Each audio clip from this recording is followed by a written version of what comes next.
I don't believe anything is more important to the skill, value, and practice of leadership than the concept of trust. Trust is a multifaceted concept that implies so much more than honesty and ethics, though they are obviously necessary building blocks to defining a person's quality and commitment to trust. I would say that I've been most strongly influenced by the author Stephen M.R. Covey, as well as my own experiences and observations in evaluating and understanding the critical role this pesky little word, trust, means to each of us in our personal and professional relationships. I'd like to speak about one aspect of the development of trust in a relationship, something Mr. Covey called the trust of character. Stephen M.R. Covey, the son of Stephen R. Covey, the author of the international bestseller 7 Habits of Highly Effective People, contributed his own influential work to the study of leadership in his book, The Speed of Trust. There, Covey the Younger explores trust as an investment tool for an organization. He broke the concept of trust into 2 different kinds of proficiencies. There is the trust you have in a person to tell the truth, to do what they say they will do, to be who they say that they are, and to do the right thing. Another kind of trust is expecting someone to do the thing right, such as you hope to have in your surgeon or your plumber. This is a competency trust and beyond the scope of what I'm speaking about here. I want to focus on the effectiveness gained in a relationship in an organization by those who do the right thing or exhibit trust of character. At the organizational level, those that operate in a trusting environment are quick to respond to events around them, creating profitable efficiencies. Some people call these consonant or harmonious organizations. Those organizations mired in low trust environments are constantly dragging their feet before taking an action, making a decision, or communicating their reasons for making that decision. Because every element of the process has to be evaluated and reevaluated. People are suspicious. What is this person or that person going to do with this information? Low trust environments, sometimes called dissonant organizations, are tangled up by people trying to keep information from each other, misusing information, and spending a large amount of time creating records that indicate that they were right or to cover their backsides. Each of these actions has an administrative, social, and emotional cost that results in terrible inefficiencies and frustrations to all involved. When I discussed this concept in our leadership classes, I showed the class a picture of the Maginot Line. The Maginot Line was constructed by the French people in the 1920s and 30s as a line of defense against the German army. Anyone vaguely familiar with this era in European history can tell you the French were right to be distrustful of German intentions. It is literally a steel and concrete symbol of distrust that ran for several hundred miles at a cost of 3 billion francs. I don't know how much that is, but it sounds like a lot. Think of the schools, hospitals, roads, and other public works that didn't get built in France so that this project could occur. Who wants to work in an environment where Maginot Lines are thought to be necessary? I don't. Compare this to another situation. Mr. Covey used a business example to demonstrate the efficiencies of what can be had in a trusting environment. He wrote of a small self-serve coffee shop owner that experienced 2 very busy time slots during the days, morning rush and a lunchtime surge.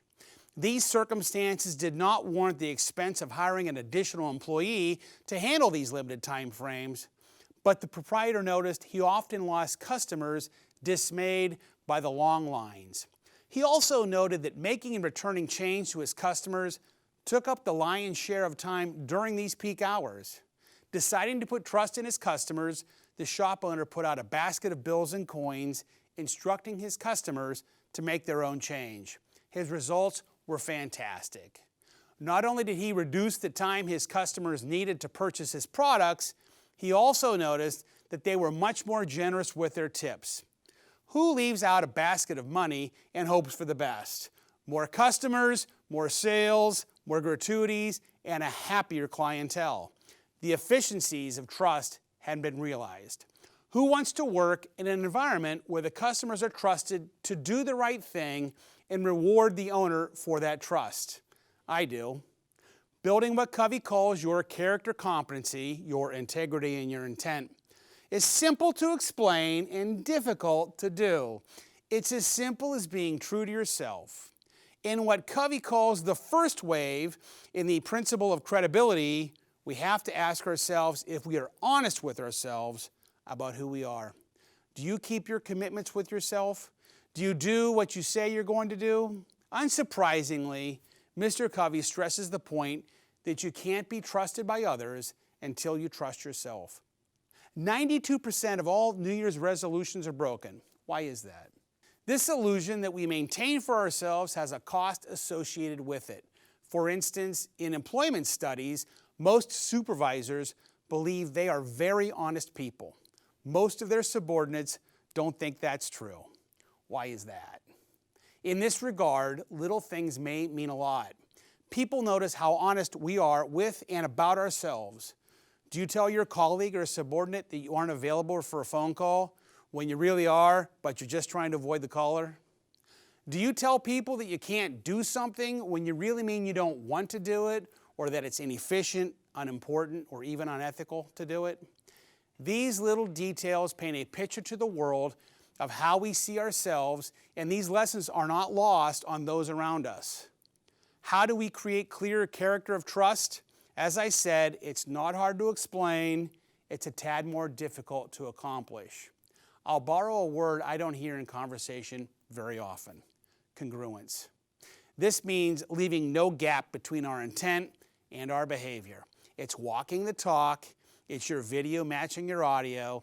It's doing what you say you're going to do and being who you say that you are, and not just once in a while. Not a majority of the time. Not most of the time. It's every time. When people are watching, when only you will know, when politics gets in the way. Every time. To make matters more challenging for us, we know this is how we build character trust. We have always known it, and we have innumerable examples at our fingertips to guide us. On this point, there has been no mystery. I think my favorite quote on the topic is from the late General Schwarzkopf, who said, "The truth of the matter is that you always know the right thing to do. The hard part is doing it." So, if you're seeking to contribute to the growth of the culture of your organization in a positive way, if you're trying to put together your own consonant experience, you can start with the small things. Start with the thing you and only you can do for yourself. Be honest to yourself for yourself. Mr. Covey would say this is the first true step to improving the trust of character in your circumstances, perhaps leading to that environment we would all like to experience. I'm John Besselman, and this has been FLETC Talks.